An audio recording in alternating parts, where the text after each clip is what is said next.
Welcome to the Speak with People podcast, where we believe that healthy communication is the key to unlocking your leadership potential. We are the go-to resource for leaders looking to greatly improve their communication skills, whether it's one-on-one interactions, team settings, public speaking, or digital communication. By improving these skills, leaders can create stronger connections and drive positive change within their organizations. Each and every episode, we sit down with experts from various fields from around the world, just like you're grabbing a coffee with them, to dive into real, practical conversations. Our goal is to help you transform your communication skills so you can lead more effectively, build stronger relationships, and make a lasting impact. So go grab your favorite drink, settle in, and let's learn together. Well, it's one of the hardest challenges for leaders today. It's easy to chase results and lose your people, but how do you scale your team? How do you grow your business? How do you stay true to your core values all at the same time? I mean, this is the difficult thing about leadership. This is the difficult thing about scaling your business. And you want to protect your team culture. You don't want to stall your growth. But what if you could do all of it? Well, I'm so excited to dive into this conversation today with my guest, John Donnelly. He's the Executive Director of Sales, Service First Mortgage. He's a leadership coach, mentor, culture builder. He's passionate about helping people win, and not just in business, but in life. And his approach to growth is built on some powerful words that we'll talk about in a little bit. So if you're ready to become the leader who develops others, builds trust, drives results, you're in the right place. John, I can't thank you enough for being on the Speak with People podcast. Welcome. Thanks for having me. I'm super excited to be here. This is great. Well, hey, before we hop into the conversation, why don't you share a little bit of your story? Maybe let's lead with, your deepest, darkest secret. Let's just get right in. Yeah, that's great. Let's just go right there. No, I that's love awesome. it. Mo, my quick story is I lead sales for a residential mortgage company based out of Dallas, Texas. I've been in the mortgage industry since 1997, so I've seen a lot of ups and downs. And it's a crazy business. The whole housing industry right now is challenging. It's hard. It's changing, and we're finding ways to win right now by changing up our models and our approaches to doing business and just doing things different and being open minded to change. And so that's the world I'm living in right now. I mentioned earlier I'm coming off something crazy. I just climbed Mount Kilimanjaro last week. And I have like a funny story to talk to you about that, but that's kind of fun too. So I've got work challenges, personal challenges, and I'm winning in some of these spots. So it's kind of Wow. fun. Yeah. Okay. Yeah. Crazy. Good timing. Good timing to start talking about this. Man, that is how. Okay, so let's dive into that real quick then. How long did you train for that, or was it like, hey, let's go tomorrow? Yeah. No, so my quick is I read a book called The 12-Hour Walk last April. 12-hour walk challenges. You'd walk out your front door, no music or friends or dog, just walk for 12 hours. Wow. I ended up walking 30 miles. I didn't know I could go that far. And I wrote like 17 pages of notes. And I just thought, it's kind of like you go through a lot of things. Some of it is great thoughts, and some of it's like, why am I even doing this? It's all over the place. And one of my big thoughts was, I'm turning 50. I want to do something big. I need to get in shape a little more. And I've been thinking about Kilimanjaro for like 10 years. I'm like, that's it. That's my thing. And so I committed to doing it. So then I had to go find a gym. I had to start working out. And that took me, I had 113 workouts at a gym. I walked a lot and got ready. And I just summited last week. Literally, I'm coming off the top of this mountain last week. So wow, I bet did you post your pictures on social media? I should know that. Oh, yeah, I got tons of stuff out there about it. Oh, I can't wait to, I'm gonna check that out. It's really cool. How long did it take you to summit it? We did a 7-day trek. So 7 days of hiking, camping out, walking miles every day. Is almost 55, 60 miles of hiking, 19,340 feet. It's really tall. So that was a challenge. Never done anything like this before personally. Like, this hasn't been something I've done. Yeah. I'm an outdoors guy and I like walking. I've been athletic, but this was a little different. Yeah, for sure. Yeah. It's maybe a couple levels above pickleball. It is. It is. It was the hardest thing I've ever done. The Yeah. big challenge of the thing was summit night. So you work your way up to base camp at 15,000 feet. We left at 11 p.m. and at 7:30 in the morning, I was on the top. It took me 8.5 hours to go 4,300 feet on a zigzag straight up the mountain, and How, it was brutal. I mean, brutal. how many of So you were there? there was 11 hikers, 5 guides, and 40 porters in the whole journey. So a lot of support, a lot of people around us. Wow. Did you get to a place where you're like, okay, what did I do here? Like, is there like a Yeah, slide down? yeah, for sure. About 3 or 4 in the morning, Okay. as you're going and your headlamps on and it's cold, you're questioning everything, Yep. and you can't breathe because you're at such altitude. My body didn't really hurt, but you just couldn't breathe, so you didn't have the energy. Like every step was a lot of work, and funny that one of the guys I work with, before we left, he pulled me aside. And he's really close. We're really close. We worked together for 16 years. He said, "Hey, if you don't make it, you don't have to tell everybody. You can just say you climbed Kilimanjaro." And that was what I needed. Like at 3 in the morning, I heard his words, and I was like, "Screw you, dude! I'm Yep. That's making it." right. I needed that. I needed that little something to kind of get me angry. And I don't think he meant to give me that fuel, but he did, and that Yeah. helped. It helped in that moment. Oh, I love that. Oh my goodness. That is amazing. Uh, wow. Yeah, That's crazy. quite a feat. That's It amazing. was quite a feat. I mean, I knew I could do it, I guess. I thought I could do it. It seemed like I could do it, but people always say, "Why'd you choose that?" I'm like, "I don't know. It just seemed doable and something crazy, like something like pretty epic. And it was. Like ultimately it was epic. So there's probably other things that maybe you didn't conquer in your life as you look back and you're like, Yes. "Oh geez." Like probably now that I've done this, those look like, nothing. Yes. Small potatoes. Yeah, I agree with you. Even the thing that was interesting to me, I think one of the catalysts was I did that 12-hour walk and I just literally told my wife, I'm walking out the front door at 5:30 in the morning and pick me up at 5:30 wherever I'm at. Look at me on Life 360, on the app, and don't be late because I'm going to be tired. And the fact that I went 30 miles that day, I didn't know. I've ran a 5K, literally. Like, I've never done anything more than that. I'm not a runner.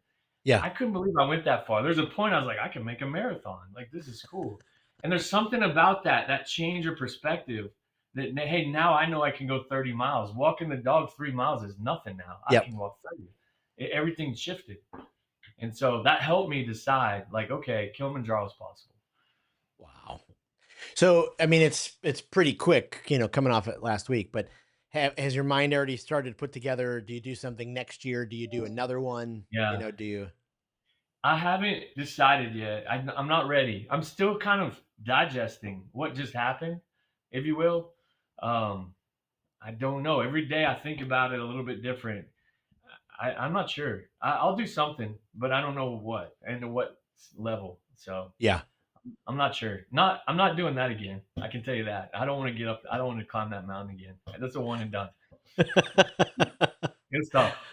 Oh wow. That's It's amazing. tough. Well, thank you for sharing that. I mean, that's incredible. And I mean, it's just being able to do it. It's interesting uh as we kind of segue into, conversation on teams, culture, leadership, you know, n- I bet so much of your thinking has shifted after going through that, especially as you lead, as you do those kind of things. And so, what do you think are some of the areas, roadblocks, things that are holding leaders back from, really pursuing kind of the Yeah.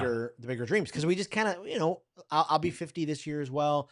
You just kind of Yeah. get sometimes stuck in a rut, and you're like, okay, Yeah. like, and you lose sight of those, big giant dreams. So what's holding us back from those? That's a good question. I think I think people are. I'm speaking for myself. I think we're afraid to put it out there to the universe, the things we want to go after, and we hold it Mm, and we hide behind, you know, our own thoughts. And if we put it out there, now we got to do it, right? And that's how I feel. And so when I made that decision, I said, "Hey, I'm going straight to social media. I'm telling all my friends I'm going to do this. That way, they'll hold me accountable, and I'll feel like I have to." And I actually, in the beginning, I had a friend that was going to go with me, and he changed his mind. So I was so committed and put it myself out there that I was going to go by myself. And then somebody else jumped in later, another friend of mine, and said, "Hey, man, I don't want you to go by yourself. I feel like I'm called to come with you." And that was a good friend. He was awesome. And so Wow. I ended up having somebody come with me. But but I think the reason I say is I put it out there. Like I Yep. wasn't going back. I was so committed. Even I was going by myself to Africa, which sounded scary to me, to climb a mountain. I'm still going. And so, first thing is, I guess don't be afraid to Yep. commit to those big goals. You know what they are inside of you. I think you know. Like we all kind of know there's something inside of us that we're aiming for still. I'm only 50. My thought is I got a lot more work to do in this world, you know? Yep. I can climb a mountain at 50. Shoot. I got years. I got That's years right. of work and value to give people and lessons to learn and all that stuff. So that's one of them. Another thing I thought was interesting. I've been in my company for 16 years, so I have some really deep relationships with a few of my people. One of my managers, before I left, gave me the most encouraging video I've ever had, and it was amazing. And then I just didn't realize how my story was touching some people. And when I got back, I told her this. I said, "Hey, here's something that happened on this trip. Before we left and they did gear check, all the porters and everybody in Africa they sing, and it's almost like a chant. Hmm. And there was a guy that was leading it, and it was almost like he had that look. You know what the haka dance is, the Hawaiian dance where it's all Oh intense. yeah. I don't. So this guy had that look. He was really convicted in his eye, and he was leading this song, and it was there you go. There's some of our pictures. And yeah, and so this guy's like, he's into this, and I'm really drawn to this guy, like his leadership and his commitment and his singing. And I'm watching this guy. Well, 2 days into our hike, I asked one of the guys, I was like, "Where's that guy that was singing?" Aristo was his name, and they brought him over to me, and we started talking, and they ended up assigning him as my summit porter. So his job was to go to the top that one night, that hard night, and just help me and do anything that I needed him to do, whether it was give me encouragement, whatever. So deep into this hike, we made it to the top of the rim, but we still had an hour to go on a glacier. We had to walk across a glacier to the very top. And I was so tired. I was standing there with my poles looking down, and my nose is dripping. And Oh, he pulls out toilet paper, and he kind of hands it to me like I need to wipe my nose. And apparently, I just didn't look at him. And he goes and wipes my nose and has me blow and just took care of me, wow. and I was like, I've lost all dignity at this moment, I've given it all I got. I'm gonna make it, but dang, I'm so glad this guy's here. So I was telling my branch manager this story, and she's like, I think that's the reason you went. I was like, what do you mean? She goes, now you can help us. Like you can wipe our noses and you can help carry us along the journey. And I was like, maybe you're right. And so I'm still kind of digesting these lessons I've learned and what's going on here. But it Wow. was it was cool. This guy, like, if I saw him today, we'd hug each other and embrace and he's just my buddy. Like he helped me through that time. That was Yep. really hard. It was Yep. so cool. And I don't even know him. And he couldn't even speak English very well. That was we just had this bond. So there's something to that story. Honestly, this is probably only the second time I've even shared it. And because I'm still thinking about it. Yep. But I know there's value in that lesson. So 100%. Wow. Wow. I love that, man. Thank you for sharing that. Yeah. Leaders sometimes we compare, we compare. yeah. And, how has, kind of thinking maybe the opposite, trying to not compare because sometimes it robs us of joy or what we could do. How has kind of that approached how it shaped your leadership that you're Yeah. trying not to live in that comparison? I tell my kids all the time, comparison is the thief of joy. Mm, And I think that's what you're going to. yes. Other people are going to have success and it's going to be greater than yours, but you can only judge yourself off your own personal journey and your personal best. And maybe one day you'll catch up to where you want to be, and maybe that's comparison to that other person. But man, it's so hard because it's natural to look at somebody else and say they're having more success, or I'm not doing as good as I can, or man, that person's kicking my butt, or whatever. I'm guilty too, even today. of thinking about those thoughts. But then, if you really look at what you can control, it's only your own efforts. Mm. It's only your own mindset, right? That is driving your success. And if you just look at where you were 30 days ago, 6 months ago, a year ago, man, you're probably making more progress than you think. Yep. I had a coach tell me one of my downfalls is I never celebrate my wins. I'm Oof. always like, as soon as I'm done, I go to the next thing. And that she really challenged me to stop and celebrate. And so that's part of it, it's part of that journey. That's so good. So when it comes to specifically the team culture, then how do you, what's kind of the process, or what are some things you've learned about trying to help everybody kind of develop this growth mindset? Because, sometimes as a team, it's difficult. Sometimes Yeah. we have envy over somebody who's winning more, or, you're wondering why the sales aren't going the way you want them to. How have you kind of helped the team develop kind of that growth mindset? Yeah, that's a good question. I think there's a couple of things I do. I read books a lot, and I take those stories and I share them all the time. And as a team, as a big unit, you can only do so much sometimes to like train people or give them motivation, but you got to kind of go one on one and meet them where they're at occasionally. So I do a lot of one on ones, and I try to dig into like what's holding these people back a little Mm. bit, and then push them. I had a call this morning where I reminded somebody it's 6 months into the year. He's only halfway through his goals, and I was pushing him. I was like, "Hey, man, you're only halfway, and you're not even meeting your goals. What are we going to do to change to get there at the end of the year?" And so I wouldn't want to do that in front of everybody and push him that hard, maybe. But I did it on one, and I think is more effective.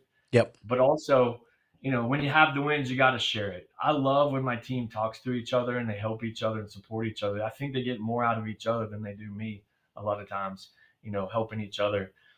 So I encourage that. I'm not afraid that they're not going to follow me as a leader, or I have to Yep. be the guy or any of that kind of stuff. Yep. I kind of have the servant leader approach. I want more for you than I want from you kind of thing. And that works for me. But I'm thinking about a lesson I just learned. I haven't even processed this, but going up that mountain that night, they didn't want us to stop for very long. And during that 8 hour run, they would stop you and say, take a 5 minute break, take a drink, and then they push you to go again. And I thought that was interesting because you didn't want to go. You wanted to take a longer break because you're tired. Yep. But at the end of the thing, when I look back on it, if they wouldn't have pushed us like that, we wouldn't have made it. Yep. Like it was that hard.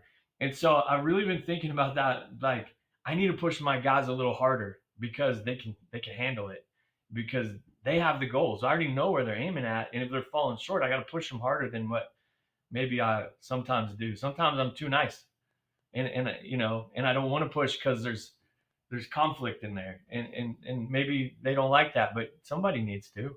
Yeah. Somebody needs Yeah. to. Yeah. So what's that balance like with yeah, we have to hold them accountable. We have to, help them achieve their goals. But then we've got to balance that sometimes with empathy. Yes, How do you as a leader, figure out that teeter totter sometimes? it's always a challenge. I think you got to do some nice things, call them out, encourage them. Also, just not always give them the hard news. And that's part of it. I think I do a good job of that. Those are my personality, and that's a little bit natural for me. But anybody can do that. You can be nice also and encourage people. Yep. Some of us get so busy we forget to, and all we can do is think about the thing that somebody didn't do and correct that and move on because you don't have time to do that extra thing. But it's the little things that matter. If on birthdays, I send every person that reports to me in the company a personal video. Like I turn my phone around and I text them a video because I learned when it was my birthday, I got one or two personal videos, and those are the only ones I remember that felt like they mattered. So I Yep. think that's what I try to do. So when you think about what are the small things you can do like that to make an impact on a person on your team, do those things. Write them a handwritten card. Do something different that makes them feel different. That they know that you care about them. Oh, I love that. I love that. It's real. It's fascinating. Sometimes as leaders, I think we spend more time convincing ourselves that those things don't matter. And Mhm. in that time, we could have had them done, and it could have added that momentum or that boost to that relationship. Yes, And I agree it's with that. just, yeah, I look at agree that. with that. So what's the story behind, you kind of have this this kind of process that helps drive results. Uh this kind of, if I did my research right, this kind of three-word process: speed, service, synergy. Yeah. How has that kind of helped guide you guys?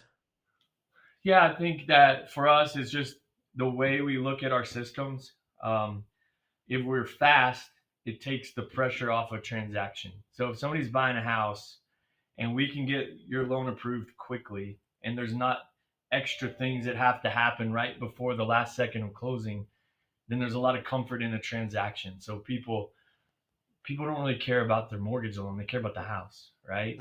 And so we don't want to give a lot of extra stress if we don't have to. Yep. So the more prepared we are with speed, and the synergy kind of goes around to the way our business is. We do a lot of things at the same time. We can underwrite loans, draw docs for closing, and do things all at the same time. Where some companies are very linear, just one thing at a time.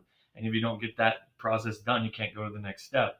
But we've kind of removed some of those barriers to go faster, and so it just kind of all plays into our process. So if you're in mortgage, that might speak to you the fact that we can do multiple things at once, and our goal is to get done early and so that everybody is relaxed and there's a positive closing and not skidding into the parking lot and everybody's stressed out about financing and what's going to happen. That's our goal all the time. And so they only remember the last transaction. In our business, we rely on a lot of referrals from real estate agents or builders. And so they seem to only remember the last transaction. So you always have to be on your A game every time. Wow. Yeah.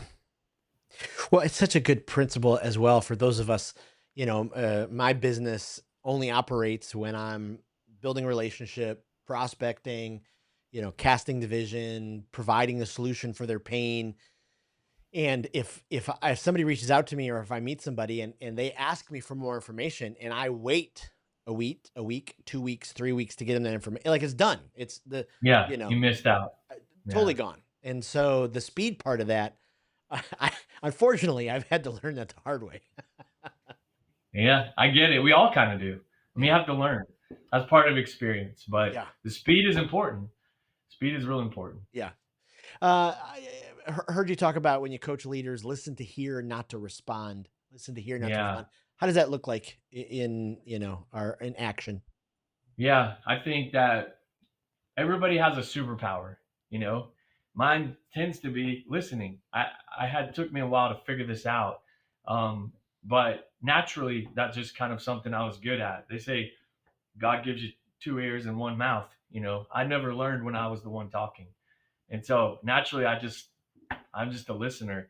And it allows me to position myself where I need to be when I'm in a sales environment or in coaching. I can listen for a while and then understand how to relate to people. You have to have self awareness, to kind of know when to speak and when not to.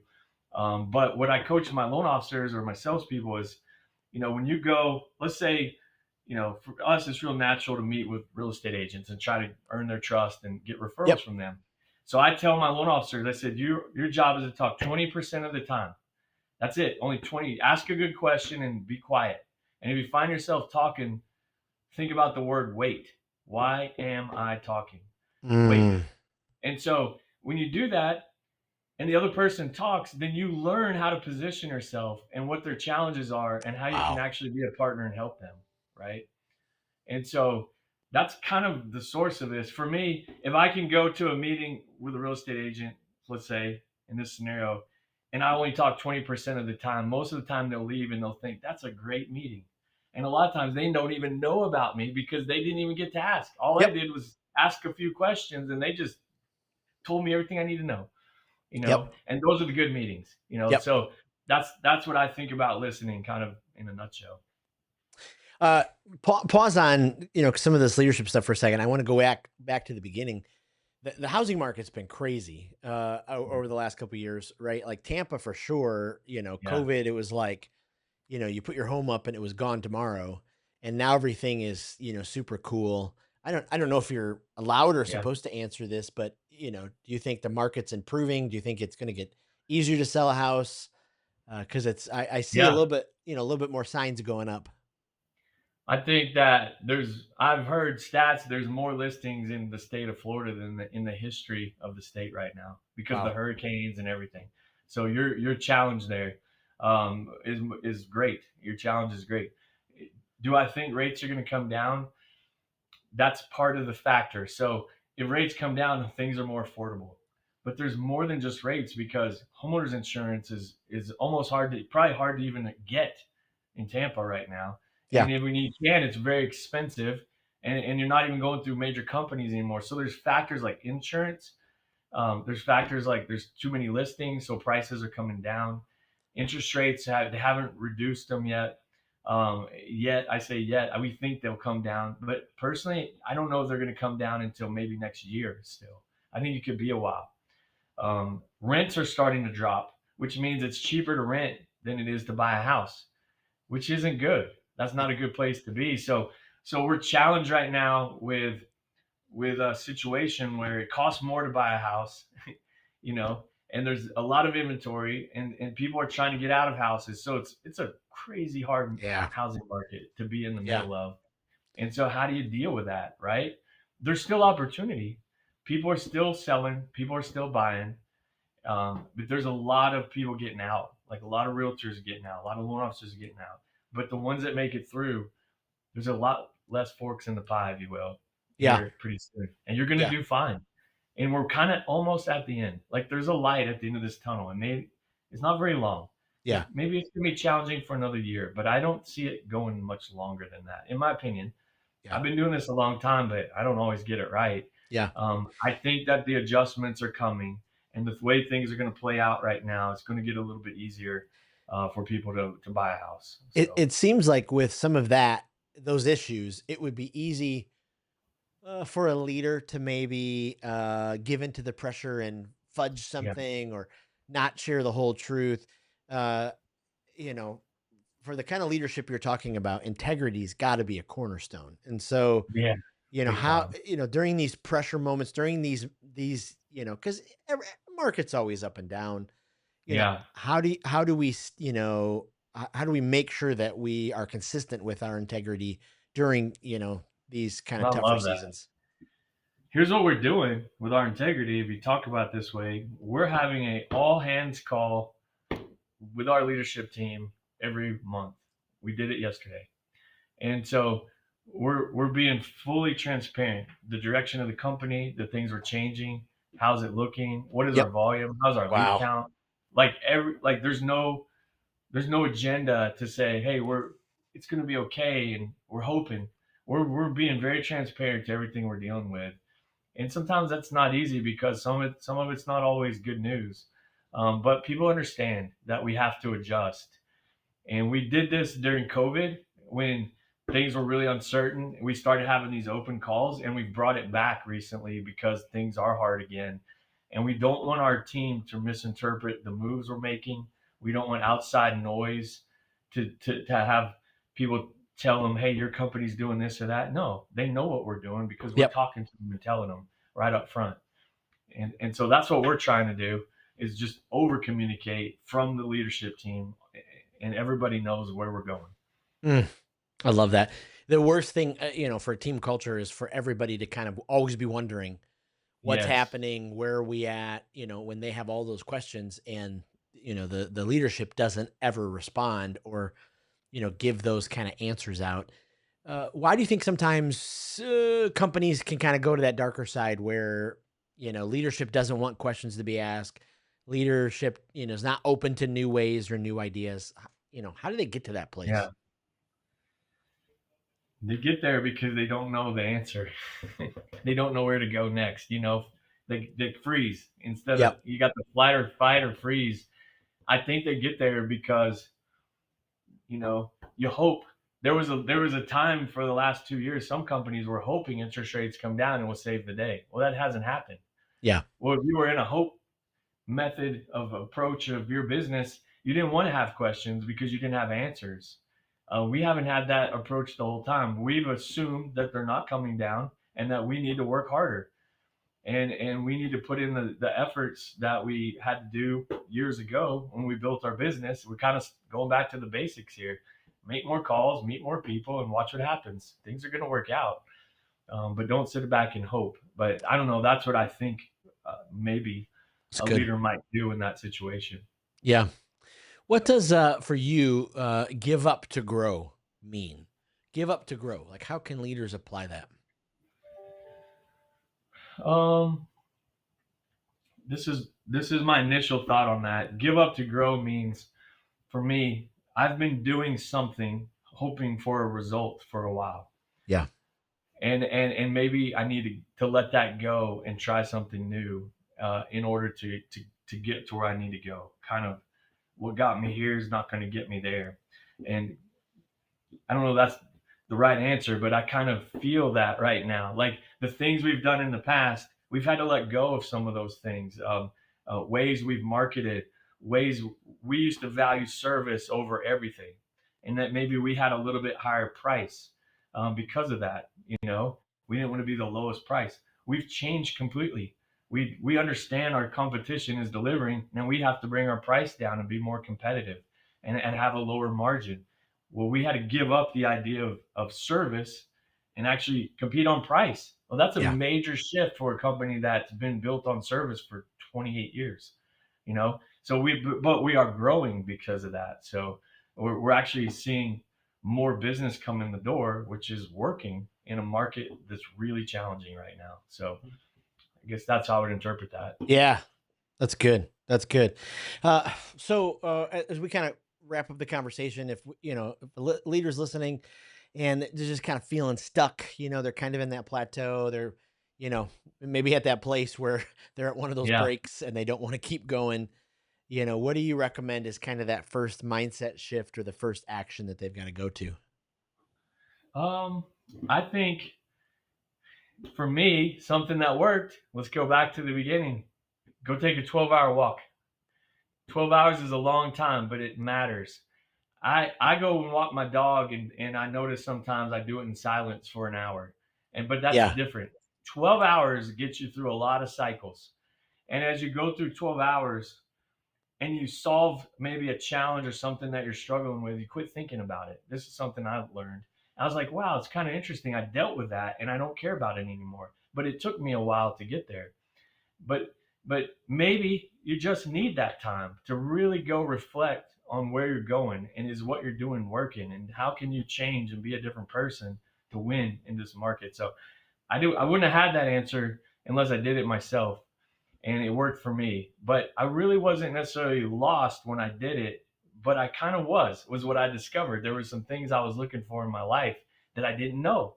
Yep. And so when I went through that walk and went through that journey, it was more personal to me, but I found some things and I had to take action on them. So that's one piece of advice that's Yeah. maybe different than what most people would give. Yeah. Oh, I love that, man. That's incredible. We, as we kind of wrap this up, we're building this online library, filling it with different resources that our guests loved, gonna get inspired. Is there a speaker that you hear frequently that you just think, oh, everybody's got to hear them? Always Yeah. challenged when I hear them. My favorite is Jesse Itzler. Oh yeah. He's my favorite. There's a new guy up and coming called Ryan Leak. Oh I yeah. love this guy. He's out of Dallas here. He's just got a powerful message. I've got to see him speak a couple of times, and I love this guy. Um, but that's the two I just think of offhand. I love it.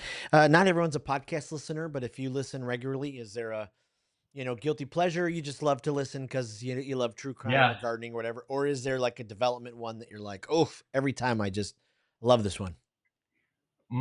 My go-to when I'm not uncovering new ones is John Maxwell Leadership Podcast. Oh That's my yeah. go-to. It's my favorite. I'm a big fan of John Maxwell. And every time I listen to it, even though I've read his books and done I pick up something new every time. And Yeah, so I just love it. That's like one of my go-tos.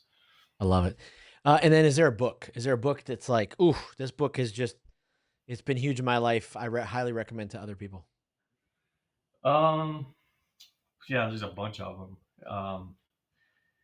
I would say um, a good one, probably real common, Atomic Habits by Oh yeah. James Clear. That's probably a common one right now. Um,